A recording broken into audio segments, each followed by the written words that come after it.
Hey guys, Aramus555 here. I'm coming to you with a deck profile today. I had already filmed this once, like a week ago, but I didn't upload it because I wasn't really feeling the build. I liked it, but it was really similar to Alan Theo's build. I mean, other than his weird tech choices, but I felt that the deck didn't have enough consistency, and so I changed a couple things around. I do have one card still that I'm not totally sure about. I think it's still a really good card, but I'm probably going to cut it out for the new Herald when it comes out, and I'll talk to you guys about it when I get to it. Oh yeah, this is Herald, by the way, if you didn't get that by the Alan Theo thing. Before I start, I do want to say that I have put 6 Samurai back together. You could say this because Rhoda's back to 3. I actually think that makes the deck infinitely more consistent. And, you know, somebody may argue, like, oh, what's the difference between 2 and 3? That's a huge difference. Like, if you do the math percentage-wise, it's actually a pretty big gap between running 2 of a card and 3 of a card. Your chance of opening with that card or drawing it is significantly higher. And I just feel like having 6 search cards now makes the deck infinitely better. It's still not super great. We definitely need another Shien back. I'm still running some interesting, choices compared to most people's builds.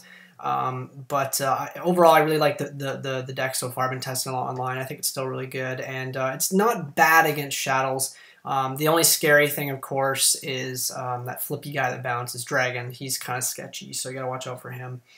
But anyways, guys, without further ado, I'm gonna get on with the deck profile. Let's get this video to 30 likes, and I will put that Samurai deck profile up. I know a lot of you are probably looking forward to that because a lot of you just subscribed to my channel in the first place because of 6 Samurai. And I think the deck is still viable. Like I said, I don't think it's complete trash. It's definitely not something you're going to take to like a YCS and win, but I mean, you could definitely take it to a locals and top for sure, which is very similar with this deck. I love this deck. It's still really, really good.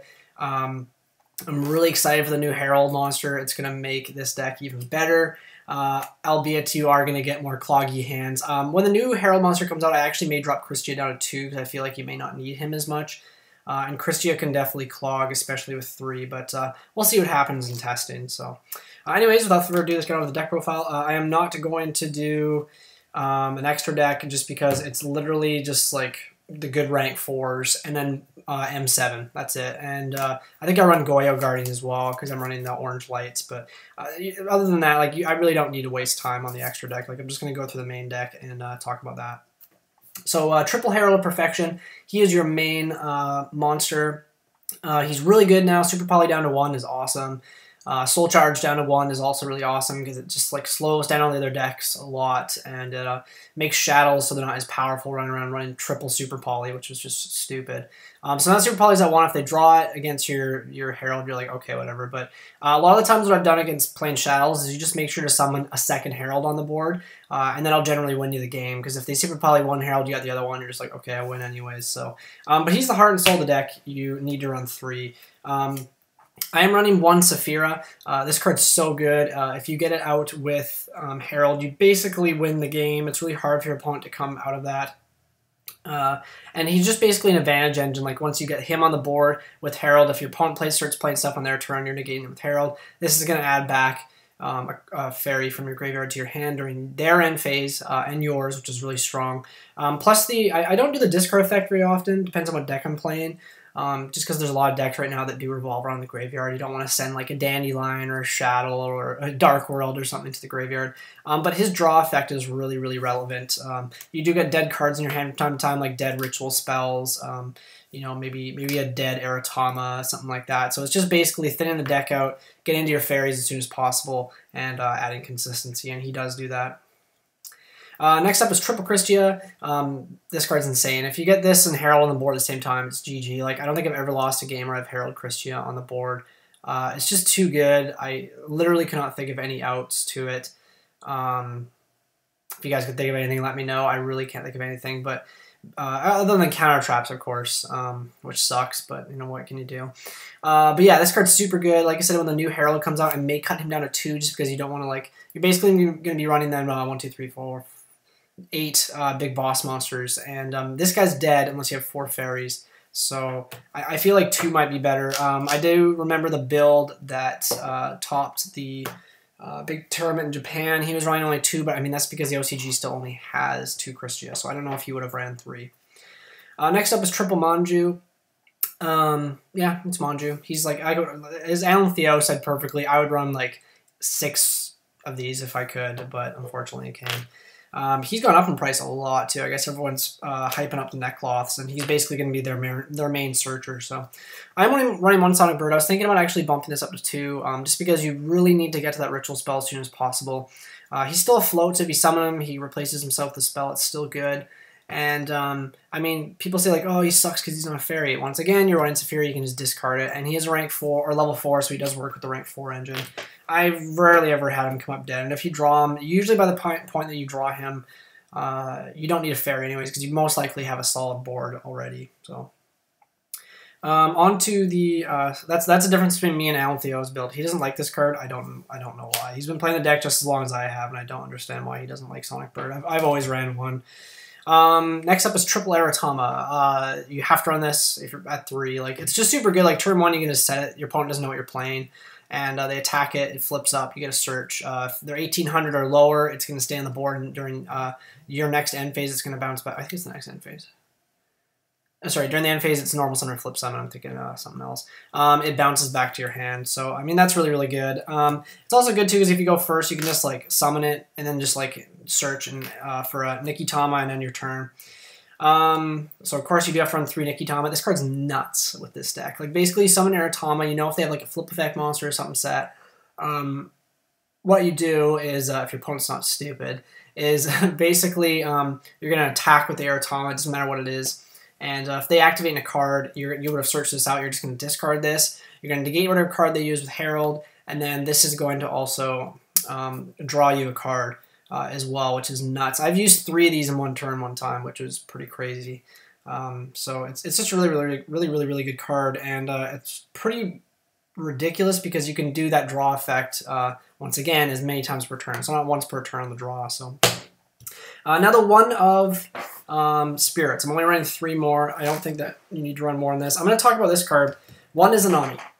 Now, I see everybody running 2. I don't get it. I really don't. I've been playing 2 for a long time now, for you know, a couple months, and I just realized, like, you open this thing, it's terrible. Like, you do not want to open this card.